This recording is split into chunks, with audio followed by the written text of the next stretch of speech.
Okay, so a few weeks ago now, I compared Intel's new Core Ultra 9 285K against AMD's Ryzen 7 9800X 3D in 45 games to see how the two compared across a massive range of games.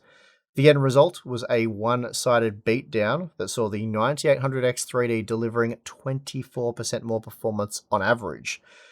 So that's less than ideal for Intel and not a great result if you are hoping to buy one of the new Arrow Lake CPUs for gaming. Today's sponsor spot is brought to you by Thermal Grizzly and their CryoSheet graphene thermal pads, which are an excellent alternative to thermal pastes. They offer very high thermal conductivity with no liquid components, so they can't dry out and therefore don't degrade over time like pastes and even liquid metals. CryoSheet is very easy to use, it's extremely durable, and is available in a range of sizes to suit most applications. I've personally done some high-end GPU testing with CryoSheet, and the results were impressive, very similar in fact to that of liquid metal, but without the mess, and of course, no risk of drying out. So for more information, please check the link in the video description. So, coming away from that content, it was very clear spending what amounts to about $630 US on a Core Ultra 9 285K for gaming is a bad idea, at least at this point in time. Since then, I've also managed to compare the 9800X 3D with the Core i9 14900K in 45 games, and while the i9 did put up a better fight, the Zen 5 based 3D Vcache processor was still on average 18% faster. But all of this testing got me wondering, how does the 285K and 14900K compare across a massive range of games?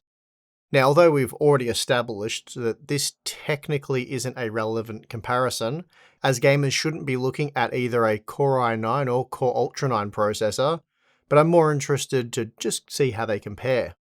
In fact, there are two things that I'm interested to discover here. Firstly, does the 6% margin favouring the 14900K over the 285K seen in our day one review translate with a bigger range of games, so 45 games in this case?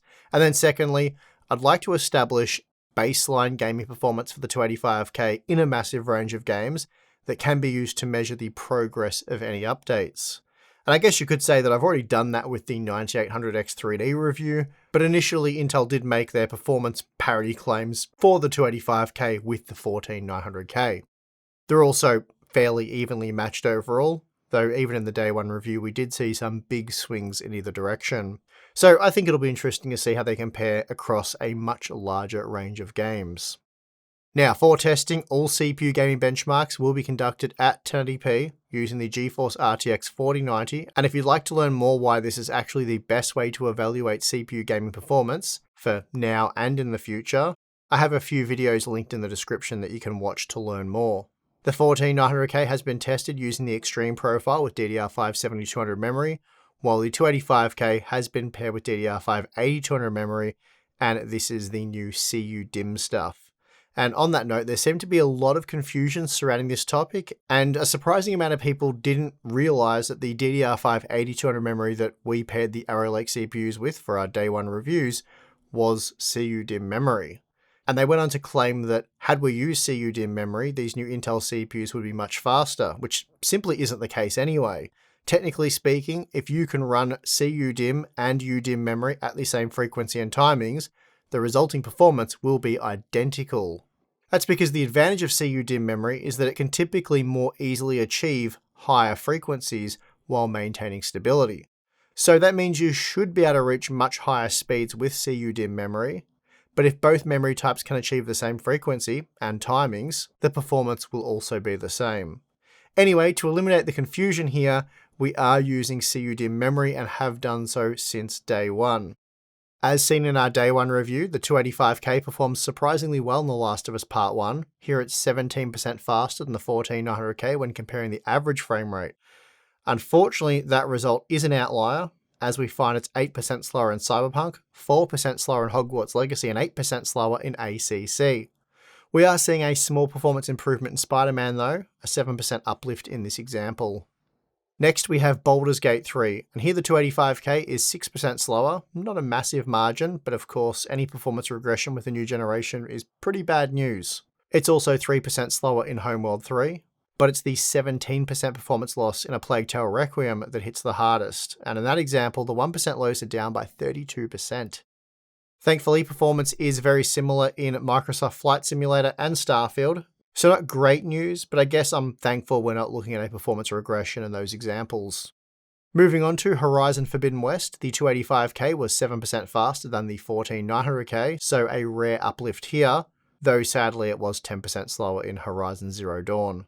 It was also 12% slower in Watch Dogs Legion, 12% slower in Far Cry 6, and 3% slower in Throne and Liberty. This next batch of games has mostly competitive results for us. So that is to say that the 285K manages to mostly hang in there with the previous generation model. The 14900K was only slightly faster in Hitman 3, though it was 14% faster in the Callisto Protocol.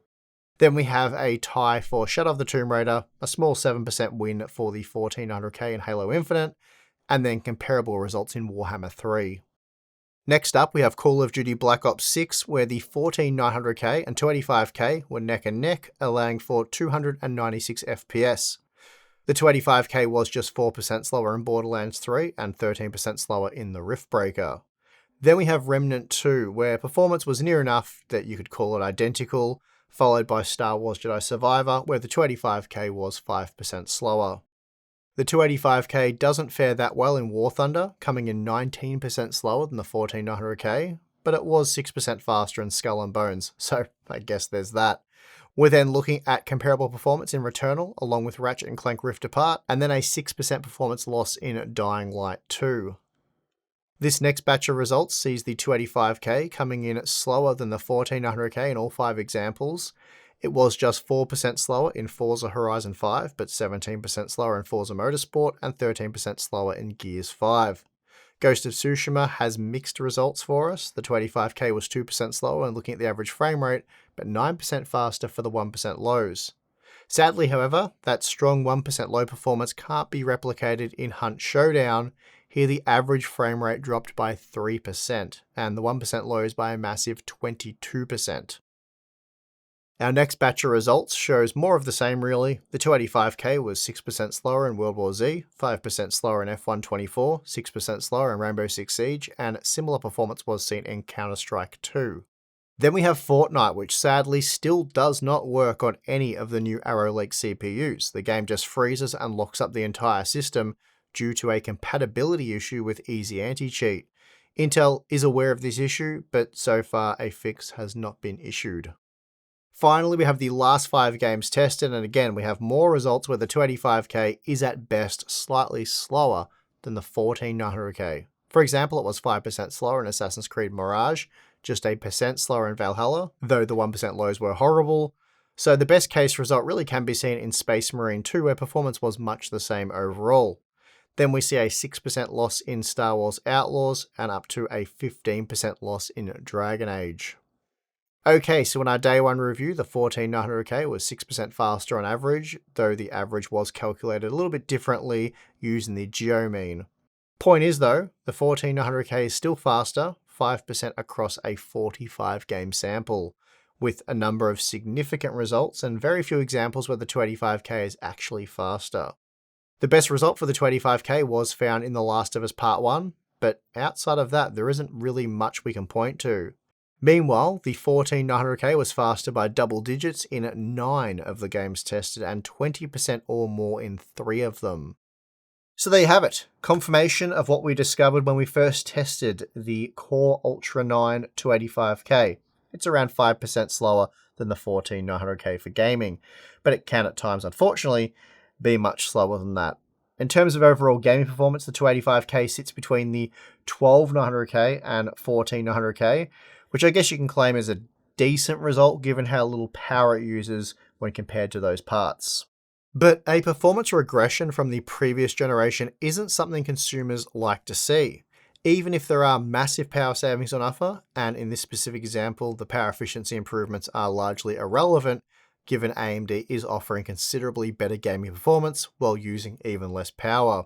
Across this same range of games, the 9800X3D is 18% faster than the 14900K and 24% faster than the 285K, so Intel finds themselves in a very tough position right now. My hope is Intel can deliver on their promise of improved Arrow Lake performance, a promise that is scheduled for delivery this month, so could be any day now. We'll have to wait and see when that comes, but of course, when it does, I will update all of these results.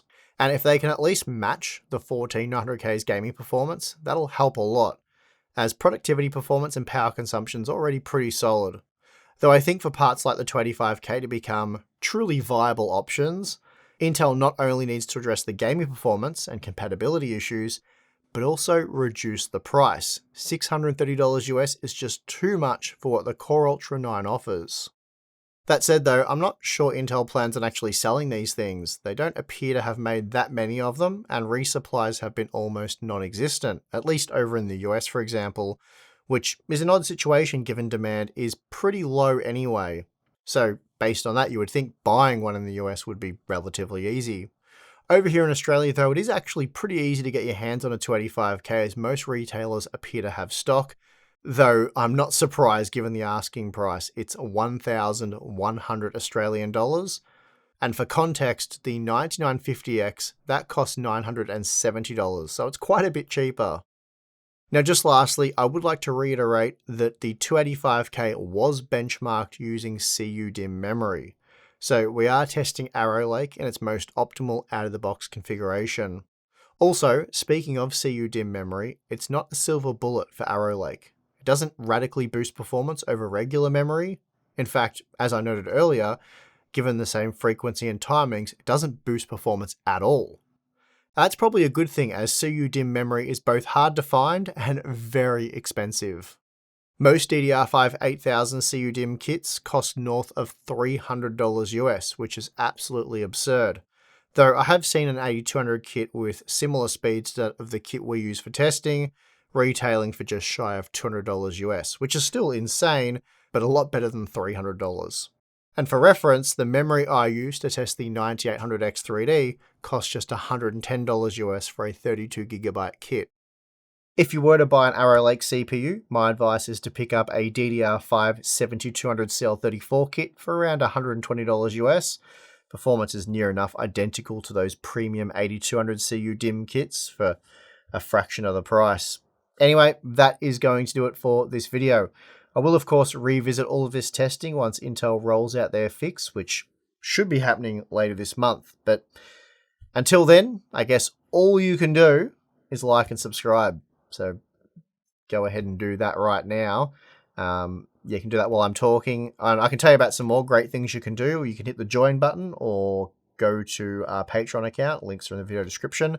And if you want to sign up, you will get access to our exclusive Discord server, which is a great place to hang out and talk tech. Tim and myself are active in there with the rest of our great community. We also do a monthly live stream where we answer your questions live. Q&A stuff, behind the scenes content, a lot of cool things there, so check it out if you're interested, but if not, that's perfectly fine. And I would like to thank you for watching this video. I'm your host, Steve. See you next time.